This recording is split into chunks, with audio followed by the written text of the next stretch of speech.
It's the Yay or Nay Show with Alex C. A sports show for sports fans by a sports fan. And now, here is Alex C. Okay, here we go. A lot of stuff to talk about today. For those of you who are watching me on video, sorry for the glare in my glasses. I'll eventually do the things I got to do to get that fixed. But with that being said, again, a lot of stuff to talk about today, and we're definitely going to go through it all. Let's start off with the World Series. Let's start off on a light note. World Series, having a lot of fun watching the World Series. Absolutely enjoying watching the World Series, in all honesty. Again, before the series started, I did predict that the Astros would be the ones to win. And again, my reason was simple. The Astros are consistent scorers. They are consistently scoring on offense. They have done it all year long. They have arguably been, one of the better teams in 3 of the last 5 years as far as Major League Baseball goes. They've been to the World Series, 3 of the last 5 times. So obviously they're doing something right. Now, with that being said, though, the Braves, a great team, not taking anything away from them. But as I stated, even though the pitching is the weakness of the Astros, and the Braves can definitely put up some runs, I don't believe the Braves will have the ability to consistently put up runs.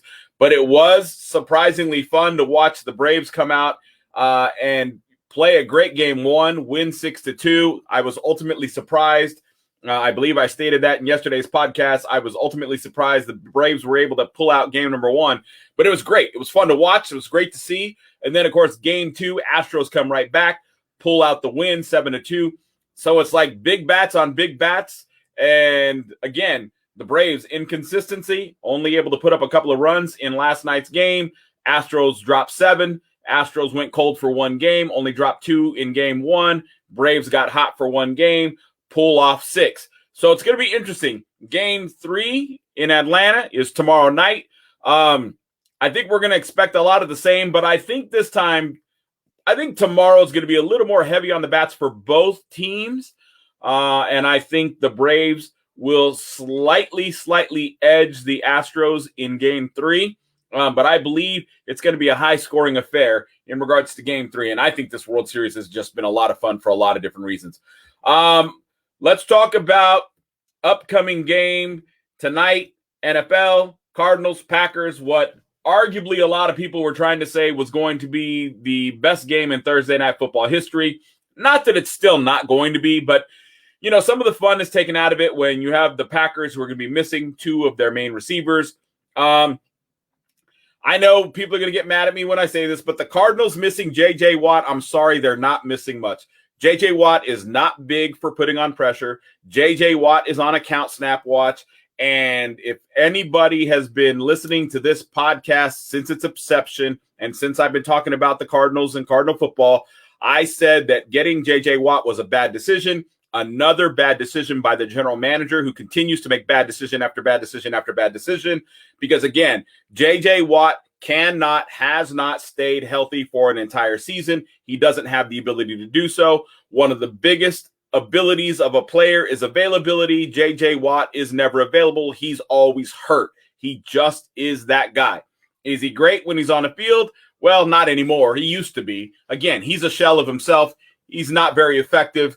But again, if he makes one single play, the local and the national media will try to make it seem like he was a storm throughout the entire game, when in fact he might have made 1 or 2 plays, but every football player does. It's just when J.J. Watt does it, the media likes to blow it up and make it a big deal. But in reality, he's not a big deal. The Cardinals are not going to miss him in tonight's game, and that's going to be evident when you see what happens tonight, because I believe the Cardinals will be able to put a lot of pressure on Aaron Rodgers, and that's without J.J. Watt. Matter of fact, by my estimation, they'll do better without J.J. Watt, with some younger, fresher legs and arms in there going up against the offensive line of the Green Bay Packers, which really isn't that good to begin with. So again, Cardinals without J.J. Watt, not that big of a deal. I don't believe that is going to be anything that affects the game too much. He's not a difference maker. If you look at the points on the board, does it add points for the Packers because J.J. Watt's not going to be in there defensively? Absolutely not. It doesn't add any points on the board for the Packers. So I don't think it's a big deal. Now, if you were talking about DeAndre Hopkins missing, but apparently he's not going to be missing. He's going to be playing in tonight's game. But if you were talking about DeAndre Hopkins missing, then you would be talking about minusing some points for the Cardinal total, and then them being in definite trouble against the Packers. The Packers are in trouble. They're the ones missing two of the weapons. Yes, they've got Aaron Rodgers, but again, the question is who can step up in regards to wide receivers, because that's always been one of the biggest problems the Packers have had is they really don't have a lot of depth at wide receiver, and they really don't have any star wide receivers. Matter of fact, I could make the argument that what you're seeing now is Aaron Rodgers making a couple of very average wide receivers look a lot better than they actually are because they're getting the ball thrown to them by Aaron Rodgers, right? Kind of like Kyler Murray on the opposite side does the exact same thing, except for DeAndre Hopkins, of course. But AJ Green really is not that effective of a wide receiver. He's not a great wide receiver. His stats in the last 2 years have been the worst in his career, and they've been on the decline consistently. But now that he's with a better quarterback, a very, very viable quarterback in Kyler Murray is now making AJ Green look better than he actually is, and he's making a couple of other wide receivers also look better than they actually are. That's the advantage to having good quarterbacks. Kyler Murray is a good quarterback. Aaron Rodgers is a great quarterback. Kyler Murray has more to prove before he gets called great. He's good, not great. Aaron Rodgers is great. And if you were looking at who had the advantage in the quarterback department, well, then you'd have to give that to Green Bay.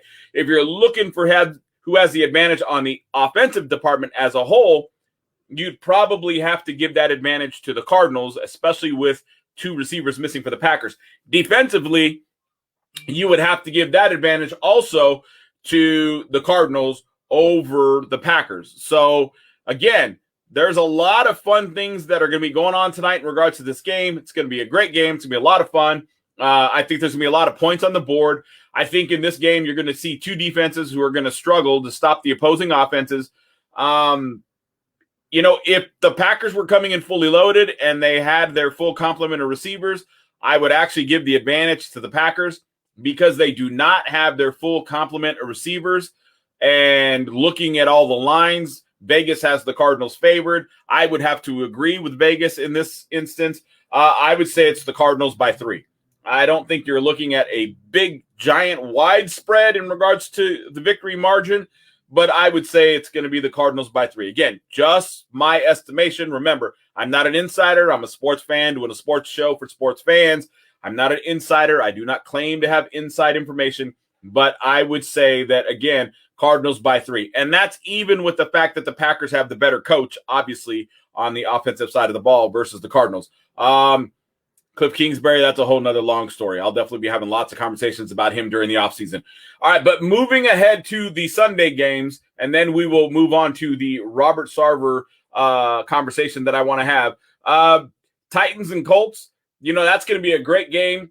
Carson Wentz is getting better. He's showing you a lot, because we thought he was done. Everybody thought he was done. Everybody thought he was over. Nobody thought that Carson Wentz had anything left in the tank. And then when he got injured, everybody was like, oh, here we go again. Typical Carson Wentz.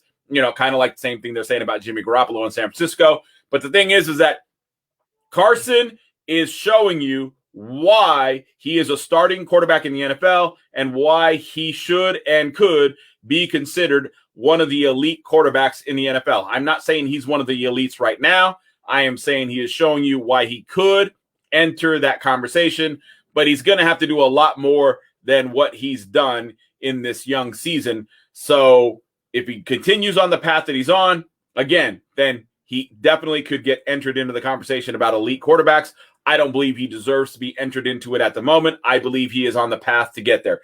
Dolphins and the Bills, that's going to be a blowout. Again, the Dolphins are the Dolphins.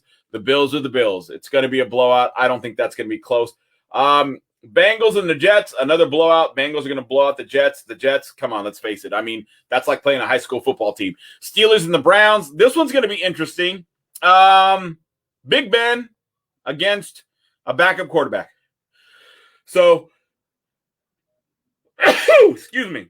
So you got Big Ben against the backup quarterback, and I think that this is going to be, even though the Browns are good defensively, the Steelers are also good defensively. Got to give the coaching advantage to Mike Tomlin. But I think the Browns, even with the backup quarterback, are going to edge the Steelers. I think it's going to be close, though. I think you're not going to get a definitive winner until the last 2 minutes of that game. I just think it's going to come down to the wire. But I think the Browns will beat the Steelers, even though the Steelers, technically should, if they were going to steal one, should be able to steal one, considering the circumstances surrounding the Browns. And there's a lot of them, right? I mean, you've got the situation where you've got players that are like up in the air wondering, who's going to be my starting QB, because you got a lot of talk now about, are they in fact going to re-sign Baker? Are they not going to re-sign Baker? That's creating a lot of, friction, and there's a lot of issues that are going on there, obviously.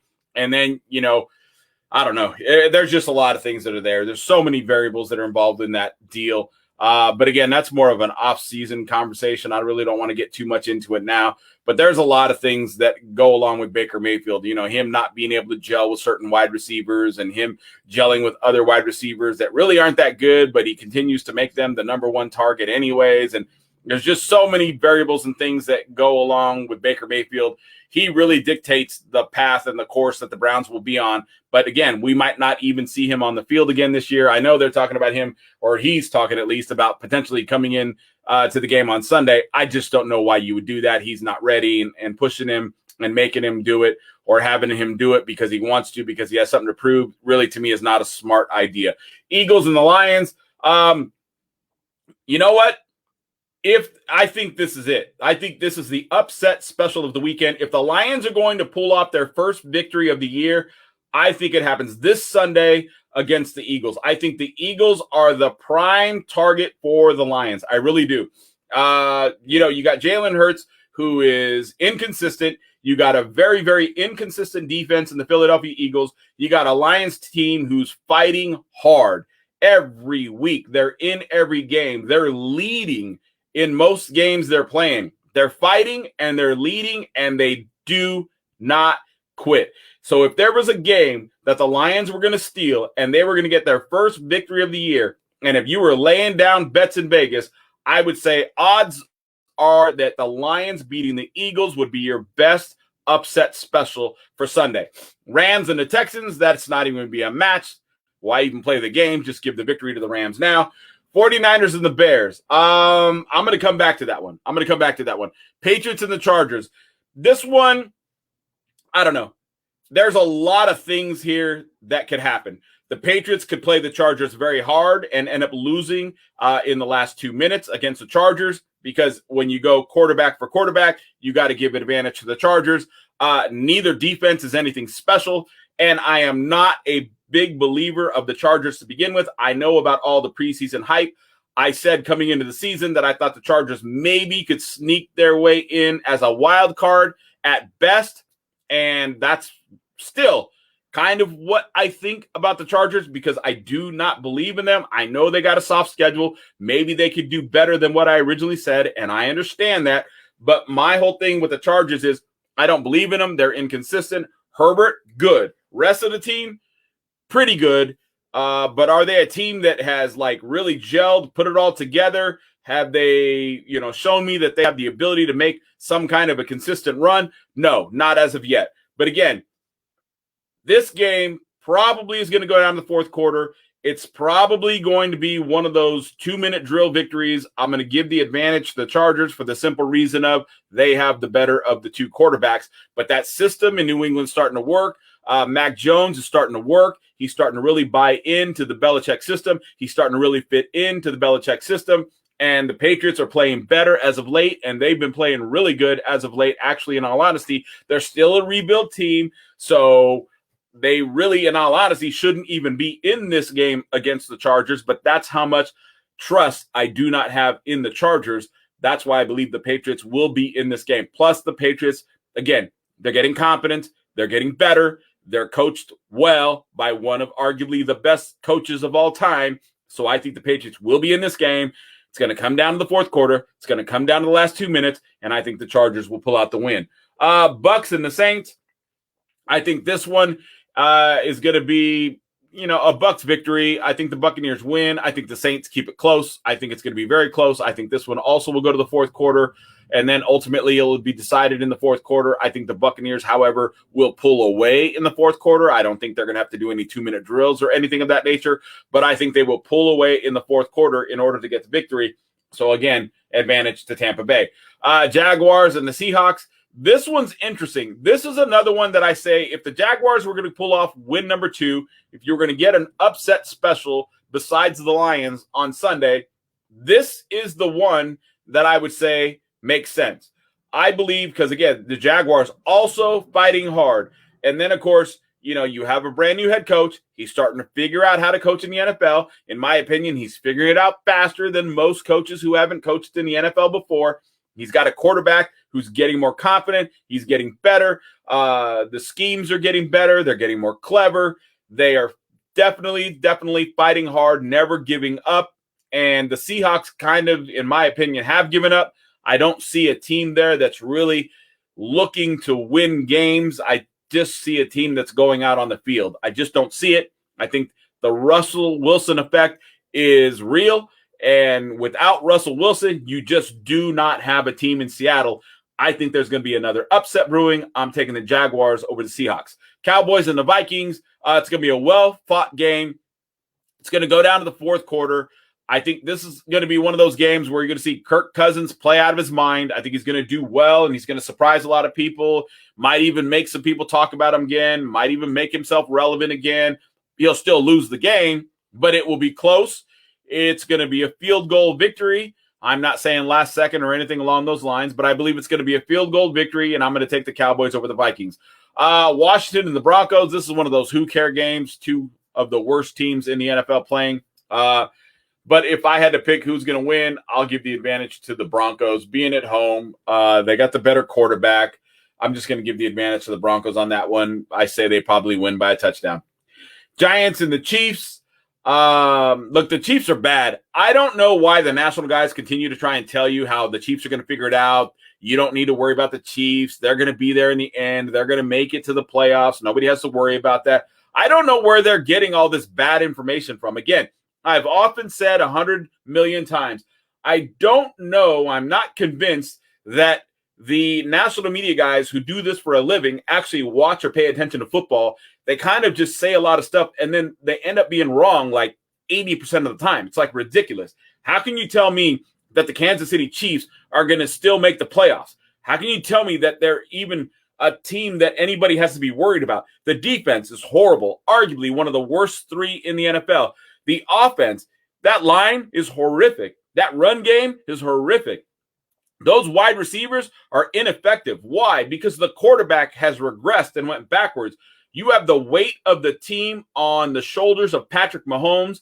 And when you put the weight of the team on Patrick Mahomes, he has shown you he is not that quarterback. It's amazing. National media will say that about a lot of other quarterbacks, but they won't say it about Patrick Mahomes for whatever the reason is. Again, I don't know if it's because this is one of those scenarios where you have the National Football League telling you have to speak this way about Patrick Mahomes. I don't know if these guys have the networks telling them they have to speak a certain way about Patrick Mahomes. Thank heavens I don't have any of these restrictions at all. But the bottom line is you cannot tell me that the Chiefs are going to be in the playoffs. Matter of fact, I remember in the offseason when everybody was trying to convince everybody, and I'm talking about the national media, was trying to convince everybody that the Chiefs were possibly going to go undefeated and win the Super Bowl as the first undefeated team in NFL history. And I said immediately, once that statement came out, and once Patrick Mahomes then repeated the statement and said that he believed that the Chiefs could go undefeated possibly and win the Super Bowl, I said that those were both dumb statements. It wasn't going to happen. The Chiefs were not going to be that good. They would still be good, but they were not going to be that good. And I made my big, bold prediction that the Chiefs would not be in the Super Bowl this year. I've already won that prediction. That one's done. That one's over. I already won that prediction. But now I have an even easier prediction to make because it's easy to see. The Chiefs are not going to make the playoffs, and I don't know where these national media guys get the idea that the Chiefs have the ability to turn the season around, flip a switch, turn it on, and all of a sudden make the playoffs and then make a run for the Super Bowl. I don't know where these guys get the idea that that's even a possibility. There's a better possibility that Jesus Christ is going to come in my house tomorrow and say, hello, how you doing? Let's go have a beer. This is unrealistic. There's absolutely no way in the world that you could tell me that the Chiefs have the ability to flip a switch, turn it on, and make a playoff run, let alone make the playoffs itself. Again, these guys get paid to do this for a living, and yet they get it wrong way, way, way more than the average sports fan does. It's amazing to me. Bottom line, the end of this game, who's going to win? I honestly think it's going to be close. It's not going to be a blowout or anything along those lines because it's two bad teams. But I honestly think the Giants beat the Chiefs. It's going to be like 20-19 or something. It's not going to be, a really decisive game. But the Chiefs are that bad. The Giants are playing a little bit better. I'm, of course, not a Giants fan, not a Giants believer. There's nothing to believe in when it comes to the Giants, obviously. But I'd have to give the advantage to the Giants. Even though they're playing in Kansas City, I'm going to give the advantage to the Giants. All right, now, I was talking yesterday about Robert Sarver of the Phoenix Suns. Robert Sarver, Phoenix Suns, has some allegations against him in regards to racism, sexism, sexual harassment. For those of you who don't know, Robert Sarver is the owner of the Phoenix Suns. And if you did know, I apologize. I just want to make sure everybody's on the same page in regards to this particular conversation. But let me start here before I get into any of what I'm about to say. First and foremost, I have zero opinion in regards to whether he is or isn't guilty of any of these accusations. I have zero opinion, and I do not have the right at this point, in my opinion, to have an opinion because we do not have all of the facts. What I'm railing against when it comes to this particular situation is I'm amazed that nobody is really discussing this in the local media. I have found it on national media outlets. I have found it on a couple of podcasts, obviously the one podcast that broke it.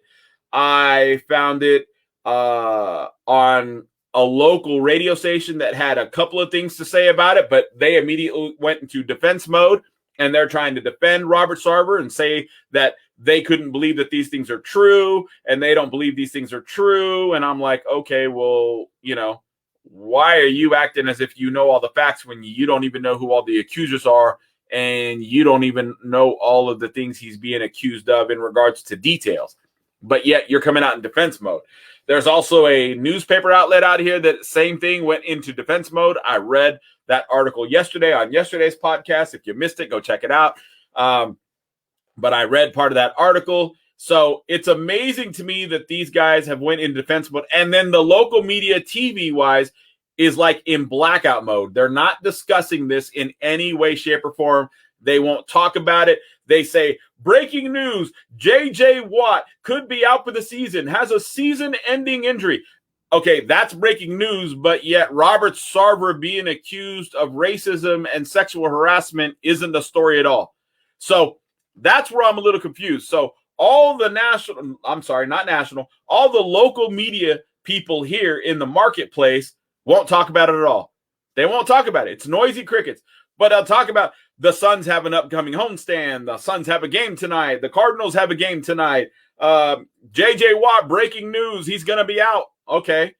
And yet this doesn't hold any merit. Yet they talked about Gruden and what went on with Gruden.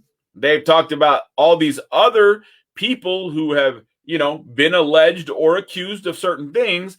But yet when it comes to Sarver, and yesterday I brought up an idea or a thought. I said, well, maybe it's because they didn't want to say anything because the Suns finally enjoyed some success last year, and they don't want to do anything to injure that success because for whatever the reason, maybe they're just big fans. I don't know. But they feel that if they say something, it will be a hindrance to the Phoenix Suns.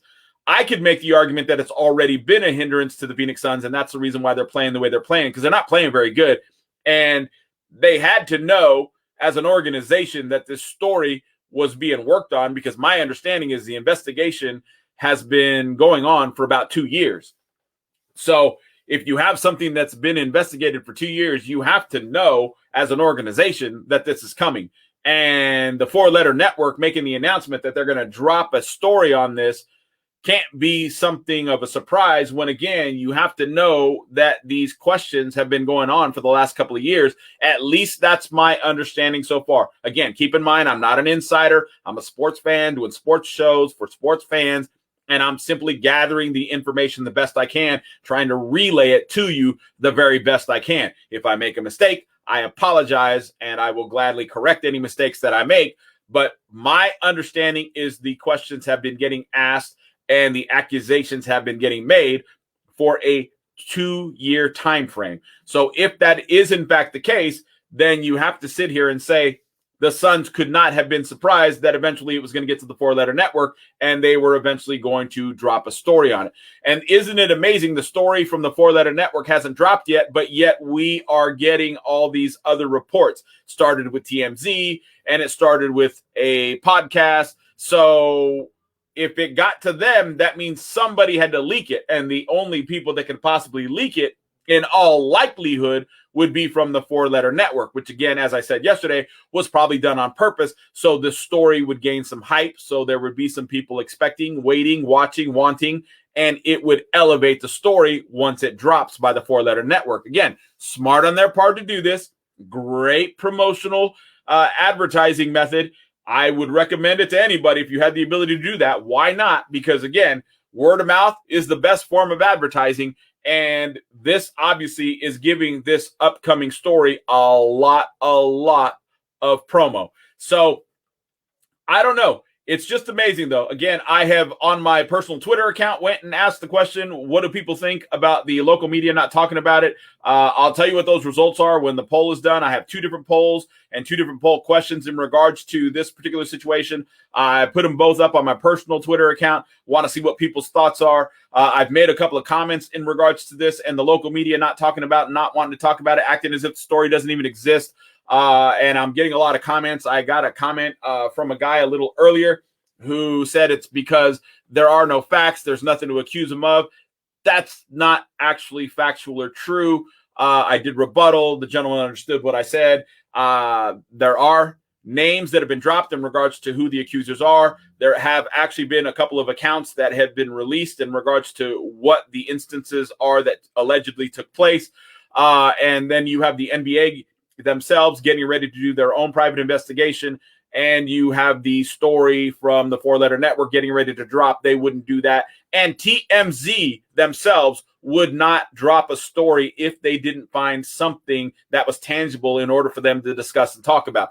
Whether TMZ has done any follow-ups since then, I do not know. I believe they originally dropped the story on Friday, and again, whether they have done any follow-up stories on this matter as of yet, I do not know. I will look that up. I will talk about that tomorrow. But the amazing thing to me is that everybody in the local media is absolutely quiet. And the couple of outlets, again, one a radio station, one a newspaper outlet, they have immediately went into defense mode, defending Robert Sarver. And again, how can you defend somebody when you do not have all the facts? You do not have all the information. And you can't have it both ways when you got the local media who allegedly isn't talking about this because all the facts and all the information isn't out there. But then you've got a couple of local media, one radio, one TV, one radio, one newspaper outlet, both going in defense mode as if they have all of the information. How can you go in defense mode? And the better question is, why are you going in defense mode? Now, I know that the radio station apparently allegedly has a couple of people on payroll that also work for the radio station, which to me is a conflict of interest, which means they shouldn't be reporting on this at all in any way, shape, or form. That should dismiss and discount anything that they have to say about the matter. I don't know necessarily anything about the newspaper outlet, but again, the bottom line is I question how you could be in defense mode when you do not have all the facts. Now, I did some research today. I did find one TV station locally who apparently did discuss this for 2.5 minutes. So since this story broke on Friday, there has been one on local TV stations, 1 2.5 minute segment. Let me show you what they said, and then You guys make up your own minds. I'm not here to make up anybody's minds in regards to guilty, not guilty, or whether to think one way or think another way. I'm not here to do any of that at all. I'm just simply, again, here to report the information. And apparently I'm doing what the local TV stations don't want to do, which is discuss this matter. And again, I'm a little curious as to why. It makes no sense to me at all. But let me read to you the story. So the story on the headline part says, Phoenix Suns owner Robert Sarver denies claims of racism and sexual harassment. Then the story goes on to say the Phoenix Suns released a statement denying claims of racism, sexism, and sexual harassment against owner Robert Sarver that were tweeted by a four-letter network insider and analyst. Breaking. The NBA is preparing for a massive story accusing Suns owner Robert Sarver of racism, sexism, and sexual harassment in a series of incidents. Sources say with enough evidence to support such claims, there's a real chance the league would forcibly remove Sarver. Now, the next part says, the Suns call the claims baseless, saying the evidence the management team has, as well as eyewitness accounts, contradicts the claims. I'm not naming, there are people's names in the article. I'm just not saying who they are. We urge everyone not to rush to judgment here, especially based on lies, innuendo, and false narrative to attack our organization and its leadership, management says. Now, I'm going to go on, but let me stop here because this is what's dumb to me. This is what's dumb by the Phoenix Suns organization. We urge everyone not to rush to judgment here. And then they go on to say, especially based on lies, innuendo, and false narrative. Well, wait a minute. Didn't you just say don't rush to judgment? Now, all of a sudden, you're telling everybody how to view this. It's amazing how hypocritical this statement is. And if there's one thing I can't stand, it's hypocrisy, especially based on lies, innuendo, and false narrative to attack our organization. Nobody in the Phoenix market hates the Phoenix Suns. Nobody in the Phoenix market has an agenda against the Phoenix Suns. The Phoenix Suns is the oldest organization sports-wise in the market, the most beloved organization in the Phoenix market, and for a long time, they were the only sports organization in the Phoenix market. So nobody has an agenda in the Phoenix market against the Phoenix Suns. The next part says, the report and details of the allegations haven't been released. The NBA has not released a statement about the claims. Sarver, the Phoenix businessman, has owned the Suns since 2004. Sarver also owns the WNBA's Phoenix Mercury. The franchise is coming off one of the most successful seasons in its history, making the NBA Finals with stars Devin Booker, Chris Paul, DeAndre Ayton before losing in Game 6 to the Milwaukee Bucks. The Suns have made the finals 3 times, 76, 93, and 21, but have never won a championship. Okay, then there's another part. It says, Sarver's statement regarding the report reads in full, I am wholly shocked by some of the allegations purported by the four-letter network about me personally or about the Phoenix Suns and Mercury organizations. While I can't begin to know how to respond to some of the vague suggestions made by mostly anonymous voices, again, mostly, some names have been released, and they are some names of credibility, by the way. I can certainly tell you that some of the claims I find completely repugnant to my nature and to the character of the Suns Mercury workplace, and I can tell you they never, ever happened. First and foremost, I reject any insinuation of personal or organizational racism or gender discrimination. I despise language that disrespects any individuals, regardless of race, gender, preference, or choice. Such language has no place in business or at home in what I consider Suns and Mercury families. I am proud of our record of diversity and inclusion on both teams, whether on the court or in the front office. Now, let me read this, and then I'm going to come back to what I was going to say a second ago. This is Suns general manager James Jones. His statement reads, none of what's been said describes the Robert Sarver I know, respect, and like. It just doesn't.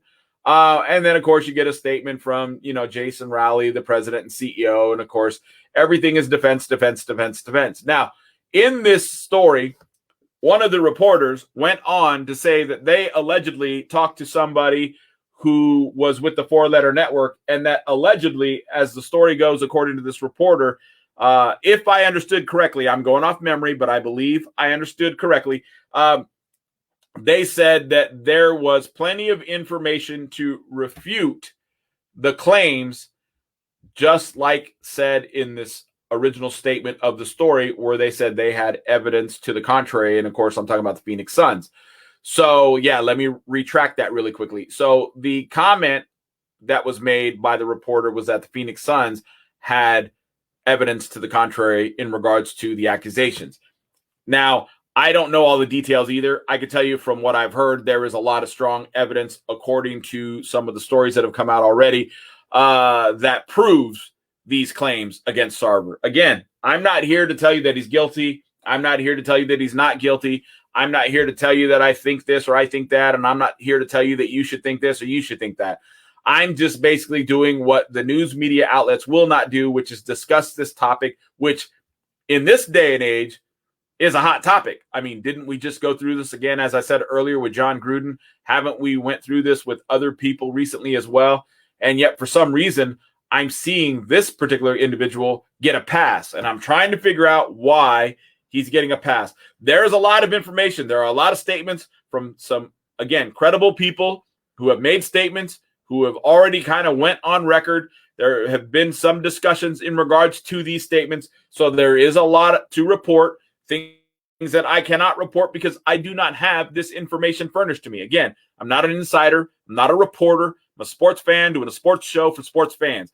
My big thing with this is not that I have a problem with Robert Sarver. It's not that I have a problem with the Phoenix Suns. I have a problem with the local media who is doing a disservice to the market by not reporting on this very breaking news major story. Not J.J. Watt possibly get an injury-ending season, or I worded that wrong. Sorry about that. Not J.J. Watt getting a potentially season-ending injury. That is not breaking news. Robert Sarver and the accusations that against him, which are very real, are what you should be discussing, is what you should be calling breaking news, not J.J. Watt potentially not playing again this year for the Arizona Cardinals. It's amazing to me. He's getting a pass. I'm wondering why. And it also makes me wonder, not that I want to get into anything outside of sports, but it makes me wonder who else is getting a pass in regards to situations like this. And it makes me wonder why Robert Sarver is getting a pass. Again, I understand if he has people on payroll at these sports stations and they don't want to lose their jobs and they're afraid of losing their jobs. I can kind of understand that. It doesn't excuse it, but I can kind of understand it. But as a station owner, as a station company, as a station general manager, you should be making your people discuss this very real, very, very huge news story. And for all these news media outlets locally that are always out here saying, we break the news first. When you want to know first, you turn to whatever the news station is. And they all say pretty much the same thing. And we tell you the truth, and we give you the facts, and we break it down before everybody else. And yet nothing on arguably what is going to be one of the largest sports stories of 2021. Guaranteed, it's going to be one of the largest stories of 2021. Again, but I guess they're going to wait until ESPN, I meant to say four-letter network. I guess they're going to wait until the four-letter network forces them to discuss this story, because otherwise the local media doesn't want to talk about it at all. They want to avoid it and act like it doesn't exist, and I think it's wrong. I think they're doing a disservice, and if I go by what I'm getting response-wise on my personal Twitter account, it looks like a whole lot of people agree with me in regards to what I'm saying, because again, I'm not trying to say Sarver's guilty. I'm not trying to say that this guy did dirty. I'm saying that there is a news story that deserves coverage that is getting put under the rug, and it seems to be a basically equal effort among all TV stations here to sweep this under the rug for as long as possible, and I just don't understand why. All right, well, that's going to do it for today. Thursday Night Football is on the way with the Cardinals and the Packers. We will definitely discuss the results of that tomorrow. And you guys enjoy the game. Have a great evening, and we will talk tomorrow.